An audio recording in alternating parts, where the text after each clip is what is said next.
Voilà, alors ce matin, pour le message, on continue une série qui en a débuté il y a quelques semaines, qui est intitulée « Être une communauté prophétique », qui est basée sur le livre des Actes, et en particulier à partir du texte de la Pentecôte. Dans la Pentecôte, vous savez, depuis ce temps, l'Église est le peuple du Seigneur sur qui a été déversé le Saint-Esprit. L'Esprit de Dieu a été déversé sur son peuple depuis la Pentecôte, il y a 2000 ans. Et cet esprit, ce n'est pas un esprit silencieux, c'est un esprit de prophétie, un esprit qui parle et qui veut nous utiliser aussi pour nous inspirer dans nos paroles, dans nos actes, pour qu'on puisse peut-être aussi avoir des choses à transmettre de la part du Seigneur à d'autres. On a vu que le feu du Saint-Esprit était comme ces lampes torches, on a les langues de feu à la Pentecôte, et qui veut faire de nous ces lumières dans une société, dans un monde où l'obscurité règne. On a encore prié là-dessus hier, on a reçu ce texte d'Ésaïe 60, voilà, brille, brille dans les ténèbres. Le Seigneur nous donne cet encouragement. Lève-toi, resplendis. Et ce matin, je vous propose de nous focaliser sur un aspect particulier de cette dimension prophétique de l'Église, ce sont les signes et prodiges, les miracles. Parce que nous sommes appelés à être une communauté dont le témoignage est accompagné de signes et prodiges. Lorsque le Saint-Esprit est déversé sur son peuple, le jour de la Pentecôte, ils se mettent à parler en diverses langues. L'apôtre Pierre, rappelez-vous, va prendre la parole et va dire « Voilà ce qui se passe, voilà l'explication de ce qui se passe. » Et qu'est-ce qu'il fait? Il cite le prophète Joël, un prophète de l'Ancien Testament, et voici le texte qu'il va citer. On va lire Acte 2, versets 16 à 22. On va relire parce qu'on l'a déjà lu, mais on va le relire pour se le remémorer. Je ne sais pas si on peut afficher le texte sur le diaporama. Voilà. Et donc l'apôtre Pierre dit, mais c'est ce qui se passe là, c'est ce qui a été dit par le prophète Joël. Ce qu'avait annoncé Joël, ça se réalise là. Et qu'est-ce qu'avait dit Joël? Dans les derniers jours, dit Dieu, je répandrai de mon esprit sur toute chair. Vos fils et vos filles prophétiseront, vos jeunes gens auront des visions, vos vieillards auront des songes. Oui, sur mes serviteurs, sur mes servantes, dans ces jours-là, je répandrai de mon esprit et ils prophétiseront. La dernière fois, on a parlé de la prophétie. Et ça continue. Je ferai des prodiges en haut dans le ciel et des signes en bas sur la terre. Du sang, du feu, une vapeur de fumée. Le soleil se changera en ténèbres et la lune en sang avant que vienne le jour du Seigneur, ce jour grand et magnifique. Alors quiconque invoquera le nom du Seigneur sera sauvé. Et Pierre continue au verset 22 en disant « Israélites, écoutez ces paroles. Jésus de Nazareth, cet homme approuvé de Dieu devant vous, par les miracles, les prodiges, les signes que Dieu a fait par lui, au milieu de vous, comme vous le savez vous-même. » Et puis il va continuer en expliquant que Jésus est mort, qu'il est ressuscité et monté au ciel. Ça, c'est pour après, ce texte-là. Le Saint-Esprit, nous dit ce texte, quand il est déversé sur le peuple de Dieu à la Pentecôte, il fait qu'on va pouvoir prophétiser, c'est comme il est dit, on est appelé à transmettre un message de sa part.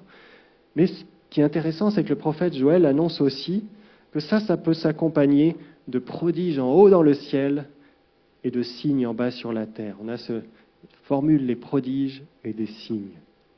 Et juste après, vous voyez, Pierre enchaîne en disant « Rappelez-vous de ce Jésus » qui était là il n'y a pas longtemps, il vient de monter au ciel 10 jours plus tôt. Et ce Jésus, il a accompli parmi vous de nombreux signes et prodiges. Et puis ensuite, voilà, il va y avoir la suite de son discours et il y aura une conversion massive de 3000 personnes ce jour-là, nous dit la suite du texte. Et à la toute fin du chapitre 2 des Actes, on nous parle ensuite de voilà ce qui se passe dans la première église à Jérusalem après cet événement-là. Et voyez ce qui est dit, acte 2, versets 42 et 43. Dès lors, ils s'attachaient, donc les premiers chrétiens, à écouter assidûment l'enseignement des apôtres, à vivre en communion les uns avec les autres, à rompre le pain et à prier ensemble.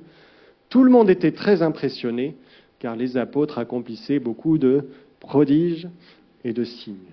Vous voyez, on retrouve encore cette expression. Qu'est-ce que ça nous dit? Ça nous dit que l'Église Le peuple de Dieu qui a reçu le Saint-Esprit est situé dans la suite du Christ, qui a fait des prodiges, des miracles, et elle-même aussi, en son sein, on va voir des prodiges et des signes. Et dans la suite du livre des Actes, vous allez trouver plusieurs fois cette expression signe et prodige pour se référer aux miracles accomplis par les témoins de Jésus-Christ. Lorsqu'ils annoncent la bonne nouvelle de l'Évangile, il se produit aussi des miracles et des signes. Et dans les Évangiles, Jésus avait déjà envoyé ses disciples avec ce mot d'ordre en disant « Allez, proclamez la bonne nouvelle du royaume de Dieu, guérissez les malades, chassez les démons ». Et dans le livre des Actes, on voit que c'est par la puissance du Saint-Esprit que l'Église du Christ va répondre à cet appel, à cet ordre de mission. Nous aussi, nous faisons partie de l'Église du Christ en tant que communauté chrétienne du Point du Jour. Et nous croyons que le Seigneur veut nous envoyer pour proclamer sa bonne nouvelle de son Évangile, une bonne nouvelle de salut en Jésus-Christ, et qui va nous donner en tant que ses témoins aussi d'accompagner cette annonce de miracles, de signes et prodiges en son nom. Est-ce qu'on croyons cela ? Alors, essayons de comprendre un peu ce que ça signifie pour nous. Parce que j'aimerais bien qu'on s'arrête un petit peu sur cette expression qui est utilisée là. Comment sont appelés les miracles dans ces textes ? Ce sont appelés des signes et prodiges. Et d'ailleurs, le mot qu'on traduit par prodige, le mot grec qu'on traduit par prodige en français, c'est quasiment un synonyme du mot signe. Ça veut littéralement, c'est un signe étonnant, un signe prodigieux, un signe surnaturel. Mais comme on ne peut pas traduire des signes et des signes, on a traduit un peu différemment parce qu'on n'avait pas l'équivalent en français. Ce qui veut dire que les miracles, c'est avant tout des signes. Qu'est-ce que c'est un signe ? Les signes, c'est un peu comme un panneau. C'est un acte visible, c'est quelque chose qui est bien visible, qui pointe vers une autre réalité, qu'on ne voit pas peut-être tout de suite. Un peu comme un panneau de signalisation qui signale la direction d'une ville qu'on ne voit pas encore. Selon la Bible, le miracle est un signe, un panneau indicateur qui indique vers quelque chose d'autre ou quelqu'un d'autre. Et c'est pour cela que les signes et prodiges sont souvent reliés à la prophétie dans la Bible. Parce que le sens des signes a besoin d'être accompagné d'une parole significative, une parole qui va donner le sens de ce signe. Alors, vous voyez, j'aime bien cette image du panneau de signalisation et le Seigneur nous envoie sur la route pour être ses témoins. Mais avant de prendre la route, il faut comprendre un peu le sens des panneaux, un peu comme quand on passe le code de la route. Alors on va faire une petite séance à l'auto-école de Dieu ce matin. Une séance à la découverte du code biblique de la route. Histoire de découvrir un peu le sens des signes que le Seigneur nous laisse. Alors d'abord comprendre le sens justement des signes. De quoi les miracles sont-ils le signe ? Ça dépend des miracles, parce qu'il y a différents types de miracles dans la Bible. Mais lorsque vous regardez le livre des Actes, c'est assez étonnant de voir que les signes et prodiges qui sont principalement rapportés, ce sont surtout des guérisons miraculeuses dans le livre des Actes. Vous savez, dans l'Ancien Testament, on retrouve l'expression signe et prodige, mais vous savez ce que ça désigne en premier lieu, dans la grande majorité des cas, ce sont les 10 plaies d'Égypte. Ce sont les signes et prodiges, les 10 plaies d'Égypte. Parce que Dieu a accompli cela pour permettre à son peuple d'être libéré de l'esclavage de l'Égypte. Mais ces signes et prodiges sont surtout des signes du jugement, parce que ce sont des catastrophes, des épidémies que Dieu a envoyées, les 10 plaies d'Égypte. Ce n'est pas des guérisons. Et ce sont des signes et prodiges. C'est comme ça qu'on dit aussi la terme, et c'est ce que reprend le Nouveau Testament. Mais dans les Actes, les signes et prodiges sont principalement des guérisons. Pourquoi ? Parce que ces signes et prodiges accompagnent non pas l'annonce du jugement de Dieu, mais l'annonce de la bonne nouvelle, de l'Évangile, celle du salut offert par Dieu en Jésus-Christ, celle de la grâce de Dieu en Jésus-Christ. Et la guérison miraculeuse, c'est un signe de grâce. La guérison, c'est une grâce que Dieu nous fait. Nous qui sommes pécheurs condamnés à mort à cause de notre péché, la guérison, c'est une grâce. C'est une grâce.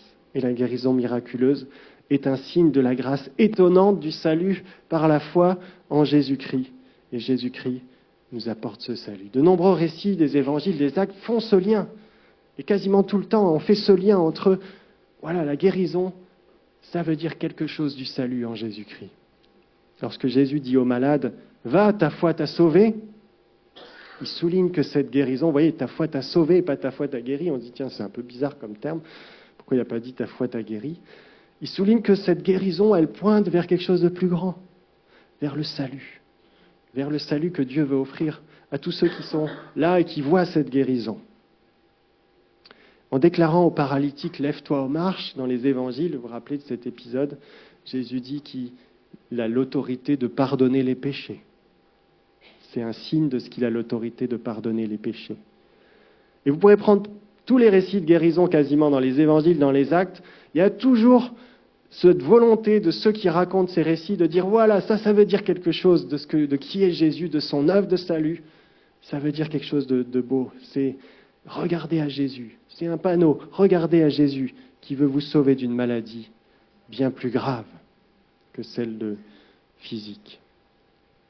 Et c'est pour cette raison que la guérison est le miracle qui accompagne le plus souvent la prédication de la bonne nouvelle de l'Évangile, dans les évangiles, dans les actes. C'est un signe particulièrement pertinent du salut en Jésus-Christ. C'est pour ça aussi que, d'ailleurs, dans le cadre de l'évangélisation, c'est là souvent qu'on voit le plus de miracles. Dans l'histoire de l'Église, quand vous regardez un peu l'histoire, les périodes où il y a eu beaucoup de miracles, c'était souvent dans une nouvelle étape de la mission, dans des nouveaux terres de mission, lorsqu'on va d'une zone où l'Évangile n'a pas encore été prêché, parce que c'est un signe de la bonne nouvelle du salut. Et le fait est que notre pays, en France, est redevenu un peu une terre de mission. Ou bien de nos contemporains, ils n'ont même jamais entendu parler de Jésus. C'est qui ça, ce Jésus, même de l'Évangile. Nous vivons en même temps dans une société, et c'est assez étonnant, nous on a vécu quelques années à Madagascar, mais quand on rentre ici, on s'en rend compte combien cette société est omnibulée par la santé. Je ne sais pas si vous avez déjà constaté ça. Vous savez, on n'a jamais eu une médecine aussi performante qu'aujourd'hui. Jamais l'humanité n'a vécu aussi longtemps qu'aujourd'hui, en tout cas peut-être depuis l'époque d'Abraham. Jamais on n'a été aussi bien soigné. Pourquoi on réalise ça? C'est un fait. Et pourtant, depuis quelques années, on trouve un engouement assez étonnant pour des médecines alternatives, les naturopathes, les magnétiseurs, les autres guérisseurs. Vous en avez à tous les coins de rue. Sur Internet, il y a une quantité de vidéos, d'articles qui nous disent comment bien manger, comment bien bouger, comment bien respirer, comment bien prendre soin de son corps. Vous savez, on a l'air dans une société qui est en quête désespérée pour trouver une sorte de santé parfaite qu'elle n'arrive pas à trouver. Et dans ce contexte, où justement la santé est quelque chose de majeur, parce qu'on a le confort, on a tout aujourd'hui, mais la santé, on ne la maîtrise pas.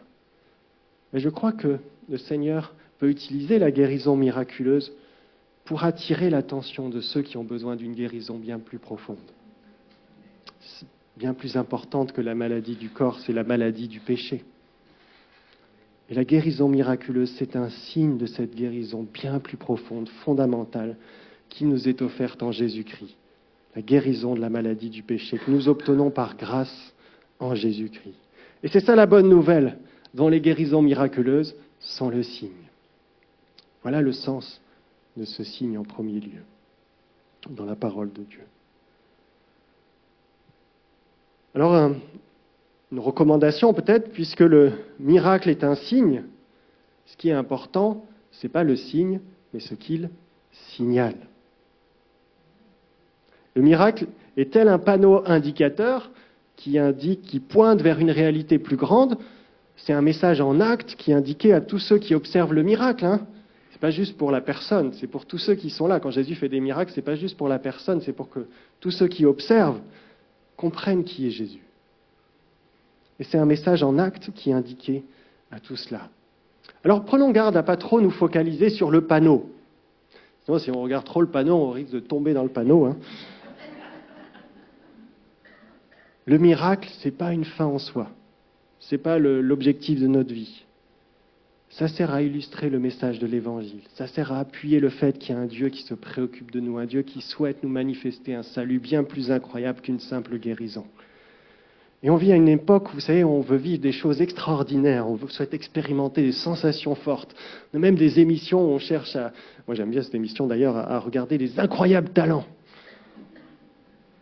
Et un des dangers, vous savez, lorsqu'il se produit des miracles, c'est de focaliser davantage sur le miracle que sur ce qu'il signale. Alors comment on peut éviter de tomber dans ce piège en tant que chrétien? Il faut suivre l'exemple de Jésus, des apôtres. Qu'est-ce qu'ils faisaient? Ils priaient pour les malades, ils chassaient les démons, mais ils accompagnaient toujours cela de la prédication de l'Évangile. Et si notre objectif prioritaire en tant que chrétien, ça devient seulement de guérir les malades, et non plus d'annoncer l'Évangile, qui est la priorité, alors on n'est pas mieux que notre société omnibulée par une santé parfaite, on ne fait pas mieux que des magnétiseurs ou des guérisseurs. Hein.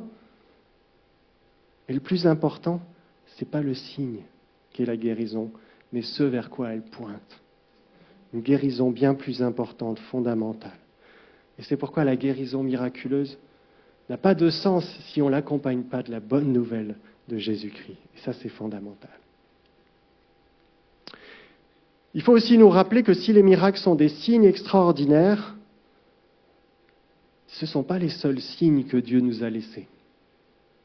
Et dans la Bible, il y a d'autres signes qu'on est invité à célébrer, ceux que le Créateur nous laisse dans la création.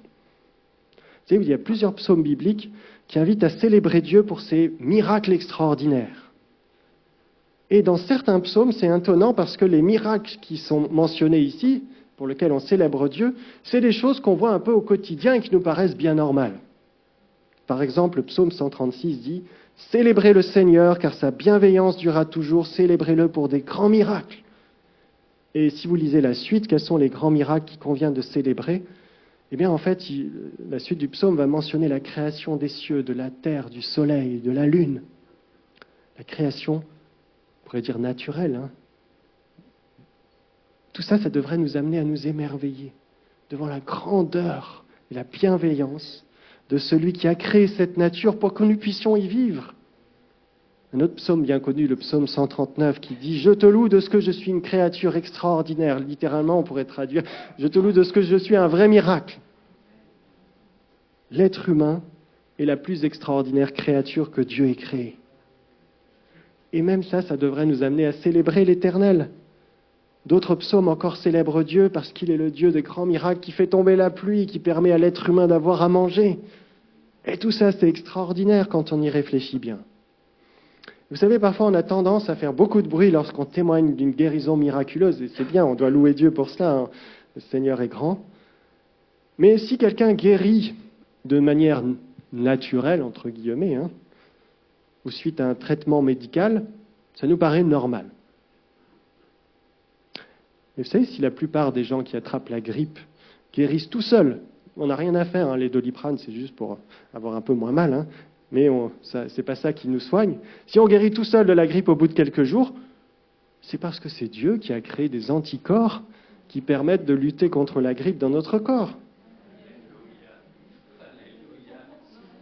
Et si la médecine humaine permet aujourd'hui de soigner bien des maladies qui autrefois étaient incurables, je pense que sans la médecine moderne, il y a plusieurs d'entre nous, peut-être moi aussi, qui ne seraient plus là aujourd'hui. Mais si le Seigneur a permis cela, c'est parce que c'est lui qui a donné à l'être humain une intelligence pour comprendre les éléments de la nature que lui, il a créés et faire des combinaisons pour que ça fasse des médicaments. Mais on n'invente rien. C'est le Seigneur qui a tout créé, qui est à l'origine de tout cela.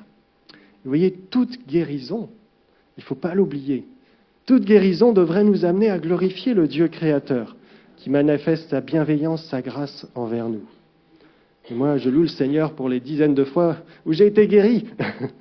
Alors pas forcément de manière miraculeuse suite à une prière, mais parfois, voilà, en prenant des médicaments, parfois sans rien faire, le Seigneur est toujours derrière ces guérisons.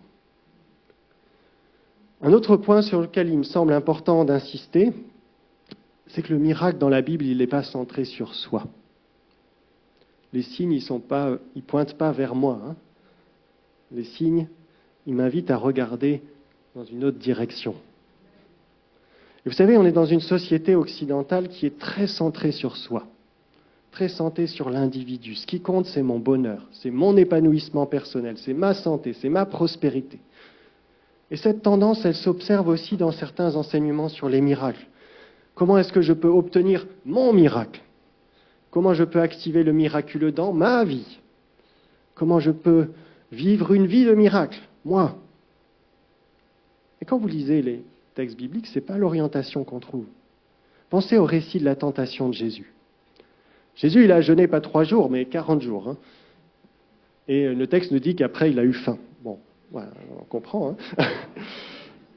Et le diable lui dit à ce moment-là, si tu es le Fils de Dieu, tu as l'autorité, tu es puissant, tu es le Fils de Dieu, ordonne à ces pierres de devenir des pains. Transforme les pierres en pain. Jésus aurait pu le faire. Fais un miracle pour toi-même. Et Jésus, il connaît la tactique du diable. Qu'est-ce qu'il répond? Il répond, il est écrit, l'homme ne vivra pas de pain seulement, mais de toute parole qui sort de la bouche de Dieu. L'important pour Jésus, ce n'est pas le miracle. D'autant plus pour satisfaire son propre besoin, mais c'est de dépendre de Dieu, de montrer sa dépendance de Dieu. Et ce que montre Jésus dans son attitude, c'est que je dois arrêter à vouloir à tout prix obtenir mon miracle, mais peut-être changer un peu ma perspective.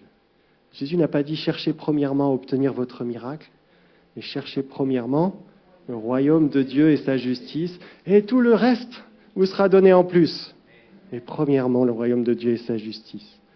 Apprendre à dépendre de notre Père céleste, en lui faisant confiance, sans inquiétude. Par oui, il est le roi qui pourvoit, il est le Seigneur qui guérit. Et si nous voulons voir des miracles, alors peut-être que parfois, je crois dans l'Église, on a besoin, l'Église en général, on a besoin d'arrêter de regarder son nombril et de regarder plutôt autour de nous, de voir ceux qui souffrent, comme Jésus avait cette attitude, ceux qui sont dans la détresse, avoir compassion d'eux. Et c'est cette compassion qui doit nous amener à vouloir prier pour les perdus, prier pour ceux qui ont besoin de la bonne nouvelle de Jésus-Christ, prier pour les malades, prier ceux qui sont dans le besoin. Vous voyez, c'est une différence dans l'attitude. Ça, c'est l'attitude de Jésus. Il ne fait pas de miracle pour ses propres besoins, surtout pour manger, il n'avait pas besoin à ce moment-là, mais il prie pour les malades quand il voit la compassion, quand il voit qu'ils souffrent, quand il voit ceux qui en ont besoin. Manifestons autour de nous la grâce, le salut de Jésus-Christ. Avoir une attitude en regardant autour. Ça, c'est la manière dont la Bible nous encourage à expérimenter le miraculeux. Autre point important, attention aux panneaux d'indication trompeurs, aux signes trompeurs. Parce que, là aussi, on doit faire preuve de discernement. Comme pour la prophétie, on en a parlé. Vous savez, tous les prétendus miracles, signes et prodiges ne pointent pas forcément dans la bonne direction. Le diable peut aussi utiliser le miracle, des choses extraordinaires, pour conduire dans une mauvaise direction. C'est ce que nous dit la Bible. De préférence vers l'idolâtrie, vers un autre Dieu. Et en Matthieu 7, Jésus nous dit que même parfois certains qui auront dit « Seigneur, n'avons-nous pas fait de nombreux miracles en ton nom ?» Au nom de Jésus, il dit, voilà, ceux-là ne seront pas forcément mes représentants.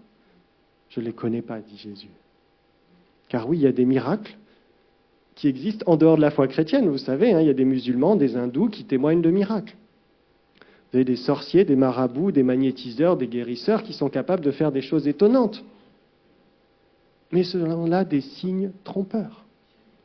Des panneaux qui nous emmènent droit dans le précipice, ou droit dans le panneau peut-être. Alors comment est-ce qu'on peut discerner entre un vrai miracle et un signe trompeur, on pourrait dire, ou un miracle mirage peut-être? Tout simplement, là aussi, en écoutant le message qui accompagne le miracle. Est-ce que le signe est présenté comme quelque chose qui pointe vers le Dieu vivant, vers Jésus-Christ? Est-ce qu'il pointe vers le salut en Jésus-Christ, vers la bonne nouvelle de l'Évangile? Ou est-ce qu'il est là pour pointer vers autre chose? Peut-être la puissance du prédicateur, du prophète ou du super bishop, ou vers toute autre forme d'idolâtrie. Parfois, il y a des formes d'idolâtrie qui sont plus sournoises. Vers quelle direction est-ce que le signe est orienté? Et si le signe indique une autre direction que Jésus, que le Dieu vivant, que son salut, alors c'est un très mauvais signe. C'est un signe qui nous emmène dans une mauvaise direction et il est temps de faire demi-tour. Un autre élément qui convient dernière précaution, on pourrait dire, sur ce point, il ne faut pas confondre le signe avec un panneau d'arrivée. Tant que le Christ n'est pas revenu, que le royaume de Dieu n'a pas été pleinement établi, la Bible dit qu'on est dans une période un peu intermédiaire, qu'on appelle le déjà et on parle du déjà et du pas encore. Il y a déjà des choses qu'on a en Christ et certaines qu'on attend pour la résurrection finale, pour le dernier jour. Et la guérison miraculeuse, c'est un signe de la santé parfaite dans un corps parfait où il n'y aura plus jamais de douleur, de mal de dos ou quoi que ce soit, et éternel. Mais ce corps parfait, ce n'est pas pour aujourd'hui. C'est lorsqu'on sera ressuscité d'entre les morts. Et c'est ce que nous promet la parole au dernier jour. Les morts ressusciteront. On l'a rappelé encore ce matin, comme Jésus a dit, voilà, il est le Dieu des vivants, le Dieu de la vie, et la résurrection est notre espérance. Et ce corps-là ne souffrira plus. Il n'y aura plus de douleur, plus de vieillissement. Et ce qui explique que jusqu'à présent, on n'est pas encore dans ce corps, puisque jusqu'à présent, selon mes informations, en tout cas, il n'y a aucun chrétien depuis 2000 ans qui a survécu plus de peut-être 130 ans. Allez, je ne sais pas, peut-être, en tout cas, c'est rare même. Tous les chrétiens depuis 2000 ans qui nous ont précédés sont décédés. Et ce qui veut dire qu'ils ont eu au moins un problème de santé qui a provoqué leur mort. Il ne faut pas confondre les temps. Les miracles ne sont pas la normalité dans le monde présent, sinon ça ne serait plus des miracles, ça serait des choses normales, on va dire. Ce sont un signe de ce qui sera la normalité dans le monde à venir. Il ne faut pas confondre le signe avec le panneau d'arrivée. Alors une fois qu'on a compris tout cela, on croit quand même que le Seigneur va faire des miracles, qu'il veut guérir, qu'il veut manifester ses signes, parce que voilà, il veut parler à travers cela, il veut nous encourager, il veut manifester sa bonté, sa bienveillance envers nous.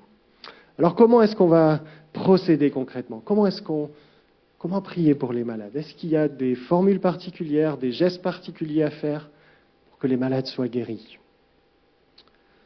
Tout à l'heure, on priera pour les malades en suivant une recommandation qu'on trouve dans l'épître de Jacques, avec l'onction d'huile. Je commenterai cela, mais j'aimerais rappeler d'abord que lorsque vous lisez les récits des évangiles et des actes, ce qui est surtout frappant, c'est qu'il n'y a rien de systématique. Il n'y a aucun geste ou aucune formule que vous retrouvez tout le temps dans les prières pour les malades. Parfois, on mentionne l'imposition des mains. Parfois, il y a simplement une parole. Parfois, Jésus il fait des gestes un peu étonnants. Il crache même des fois avec sa salive ou fait de la boue. Mais c'est une fois à chaque fois. Il ne fait pas ça pour tout le temps. Dans le livre des Actes, c'est intéressant. Si vous prenez par exemple les 3 récits où Dieu a utilisé Pierre pour guérir un malade ou même ressusciter un mort. Donc 3 récits de guérison opérés par Pierre, il y en a 3 qui sont rapportés dans le livre des Actes. Et ce qui est étonnant, c'est que si vous regardez les paroles et les gestes de Pierre, à chaque fois c'est différent. En Acte 3, Pierre il dit au boiteux, vous savez, qui est assis à l'entrée du temple, qu'est-ce qu'il lui dit ? Il lui dit « Au nom de Jésus le Nazoréen, lève-toi et marche. Au nom de Jésus, lève-toi et marche. » Ensuite, il va le prendre par la main, l'aider à se lever, et le boiteux va être guéri miraculeusement. En Acte 9, Pierre, il va voir Énée, qui est paralysé. Qu'est-ce qu'il dit à Énée ? Il dit « Énée, Jésus te guérit. » Oui, c'est déjà différent. Mais voilà, Jésus te guérit. Et là, il ne l'aide pas pour se lever, mais il lui dit « Fais ton lit. » C'est ce que dit le texte. Jésus te guérit, fais ton lit. Et dans ce même chapitre, quelques versets plus loin, Pierre va voir Tabitha qui vient de décéder. Et face à Tabitha qui vient de décéder, il s'agenouille et il dit « Tabitha, lève-toi ». Et celle-ci ouvre les yeux, s'assoit, puis Pierre va aider à se lever. Vous voyez, à chaque fois, la parole de Pierre, elle est différente. Au nom de Jésus, ou Jésus te guérit, ou même simplement Tabitha, lève-toi. On peut penser qu'il était agenouillé, qu'il a prié avant. Mais à chaque fois, c'est différent. À chaque fois, les gestes sont différents. Ce qui veut dire qu'il n'y a pas de formule magique. Il n'y a pas de geste magique. On n'est pas des guérisseurs qui répètent des formules, qui doivent faire des gestes particuliers. Mais on est des témoins de la bonne nouvelle de Jésus-Christ, qui prie pour les malades en son nom. Et en même temps, on voit que Pierre fait des choses assez simples. C'est étonnant. Il n'y a pas de mise en scène particulière, de show, je ne sais pas quoi, de tralala. Non, au nom de Jésus, sois guéri. Jésus te guérit. Et je crois que ce qui importe, vous voyez, c'est simplement de prier avec foi et d'indiquer clairement que c'est Jésus qui guérit. Parce qu'on n'est que ses témoins, on n'est que ses représentants. L'autorité que nous avons sur la maladie, ce n'est pas la nôtre. Elle ne vient pas de nous, c'est l'autorité du Christ qui nous donne par son Saint-Esprit. Et tout à l'heure, on aura un temps, donc, comme je l'ai dit, où on va prier pour les malades, après la Sainte Seine, parce qu'on veut se centrer sur Christ d'abord. Et on va suivre les recommandations de Jacques 5, verset 14, qui dit ceci, on peut afficher le texte, Jacques 5, 14. L'un de vous est-il malade? Qu'il appelle les responsables de l'Église, les anciens, certaines traductions, qui prieront pour lui après lui avoir fait une onction d'huile au nom du Seigneur. Après, le texte continue, je le relirai peut-être tout à l'heure. Là, on a un modèle aussi qui nous est donné. Les anciens, les responsables sont appelés à prier, non pas parce qu'ils auraient un pouvoir spécifique ou magique, où on serait plus puissant ou plus fort que vous. C'est le même Saint-Esprit qui est donné à tous les membres du peuple de Dieu. C'est ce qui est rappelé, vos fils et vos filles, les jeunes, les moins jeunes, tout le monde. On a le même Saint-Esprit. Mais si ce sont les responsables de l'Église qui prient, c'est tout simplement parce que vous nous avez choisis pour vous représenter, pour vous conduire. Et on croit que le Seigneur nous utilise aussi pour ça. Et c'est au nom de l'Église, au nom de l'Église que nous prions. Lorsque les responsables prient, c'est en fait toute l'Église qui prie à travers eux. C'est une manière de dire, Seigneur, en tant qu'Église, nous te prions pour ces personnes. Nous te demandons leur guérison. Nous sommes tous impliqués. Et puis on va faire l'onction d'huile. Moi, j'aime bien faire une petite marque de croix aussi sur le front des malades avec l'huile, parce que ça nous rappelle là aussi la croix. Mais là aussi, il n'y a rien de magique. Ce n'est pas une huile spéciale qui aurait des pouvoirs magiques. Quand on fait l'onction d'huile, c'est simplement une manière symbolique de demander à Dieu une bénédiction, une consécration de cette personne à Dieu. C'est aussi un symbole, l'huile, parfois dans la Bible, qui peut être associé au Saint-Esprit. Quand on oint d'huile, on dit « Seigneur, c'est pas moi qui guérit, c'est ton Saint-Esprit maintenant. » C'est un geste symbolique, vous voyez, qui a du sens. La parole de Dieu nous invite à le faire. Mais ça ne veut pas dire que l'onction d'huile serait la seule façon de prier pour les malades, puisqu'on a vu que dans plein de textes des évangiles et des actes, il n'y a pas d'onction d'huile et pourtant les malades sont guéris. Mais voilà, comprenons ce que nous faisons et rappelons-nous que l'important, c'est surtout de prier avec foi, simplement en rappelant que c'est Jésus qui guérit. Amen. Donc voilà quelques éléments du code de la route divin. Quelques éléments qui vont nous permettre, j'espère, de comprendre un peu mieux les signes qu'il produit et comment avancer là-dessus. Et une fois qu'on a compris ce code, il faut aussi prendre la route. Il faut s'y mettre, parce que c'est bien beau d'apprendre, passer le code ou le permis de conduire, mais si on ne conduit pas, c'est dommage. Et le Seigneur nous envoie comme messagers de son royaume. Il nous dit, allez, guérissez les malades, chassez les démons, proclamez la bonne nouvelle du royaume de Dieu. Et non seulement il nous envoie, mais le livre des Actes nous montre qu'il ne nous laisse pas seuls, qu'il nous donne le meilleur guide qui soit. C'est lui-même le Saint-Esprit, l'Esprit de Dieu. L'Esprit de Dieu est avec nous. Le Saint-Esprit est avec nous. Alors, on peut se rassurer, on est en conduite accompagnée. Alors soyons à son écoute. Laissons-le nous utiliser avec sa sagesse, avec son discernement, pour poser un peu quelques panneaux indicateurs afin d'orienter les perdus vers son royaume. Alors aujourd'hui, demain, lorsque vous allez sortir d'ici, lorsque vous allez repartir au travail, demain, lorsque vous allez repartir aux études, ou dans vos familles ou autour de vous, soyez attentifs à ceux qui semblent un peu perdus sur la route, ceux qui sont en souffrance, ceux qui sont en errance, et proposez-leur de prier pour eux. Ils veulent pas, c'est pas, voilà, vous n'allez pas les forcer, mais proposez-leur de prier pour eux. Et puis n'oubliez pas de leur indiquer le seul chemin, qui est Jésus-Christ. Amen. On va prier, on va se lever si vous voulez, on va prier ensemble.